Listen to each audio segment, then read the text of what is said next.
I'm a member of the European Parliament from Estonia. I am here now for almost 8 years. I am a member of the Foreign Affairs Committee and Security and Defense Subcommittee, and also member of the Parliament's Iraqi. Current perceptions of Iran? I think we have reached an understanding that Iran is concerning all of us, all over the world, but especially in Europe. Because speaking about current dictatorships, I think we in Europe, we have to realize that we are co-responsible for these situations, because as in the case of Gaddafi in Libya and several other dictators and strongmen, we have been supporting them and ignoring the opposition, ignoring blatant human rights violations, which is absolutely clear as for Iran. In addition, Iran has its nuclear weapons program. Nobody has doubts about it. And I think nobody has doubts that the Iranian present regime is not going to abandon it.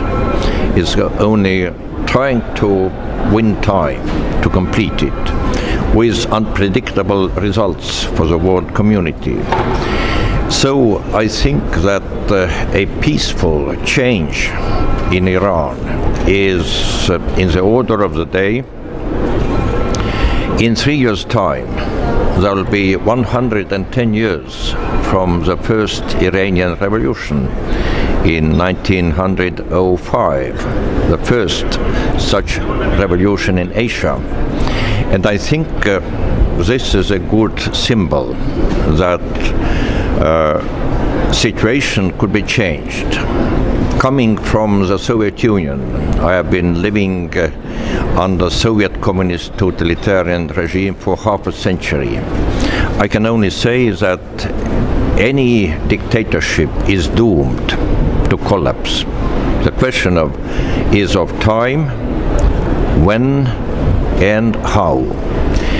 And I think Iranian population has understood the cruelty of this dictatorship, the lack of perspective for normal life under it, and also the situation that every dictatorship will bring its citizens, most of its citizens, into misery, into economic problems like inflation, rising living standards, costs of living, not living standards, and there's a huge potential for change. But I think it's the responsibility of democratic countries not to be hesitant before this change, but to understand it more deeply, to be involved and provide assurances for those who are ready to stand up that they will be not left alone protesting and to be shot and imprisoned, but that the European community will react and be with them. We proved it against the odds in case of Libya. We have so far failed in case of Syria, which is a closest ally to Ahmadinejad's regime.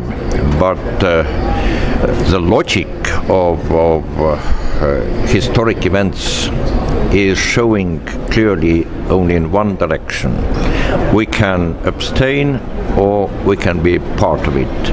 If we abstain, we'll bear responsibility for possible victims, more people to be imprisoned, more people to be suppressed or to emigrate. And I think we have to realize in Europe, here in Brussels, that Iran is part of the world culture. It's one of the riches of humanity, with so many brilliant representatives of culture, science, and also civil resistance. I am hopeful that this change could be achieved, and we have to be part of it. Excellent, thank you. I think you've answered my other questions, but just as you've looked around our exhibition, was there anything in particular that stood out for you?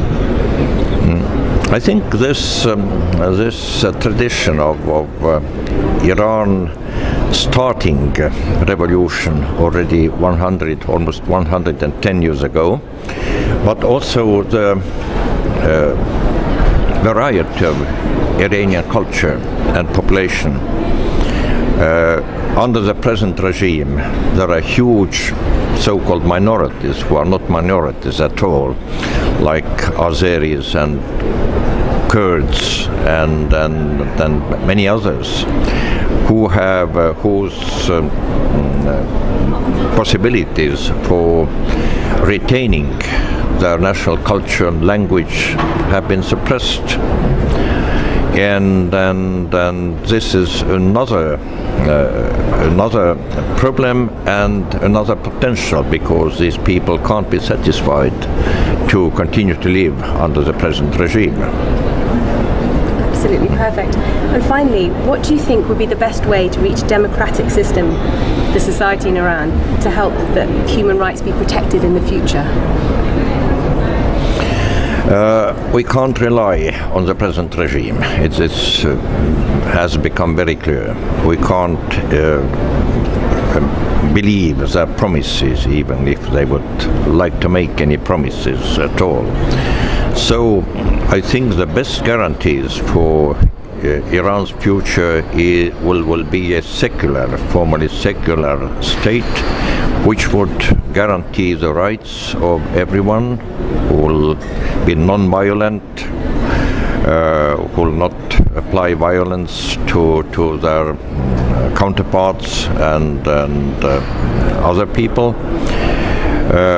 And this, the only way to achieve it is preparing an understanding and reaching cooperation between different groups of population, different religious groups and opposition groups just now, not when the change will start once again.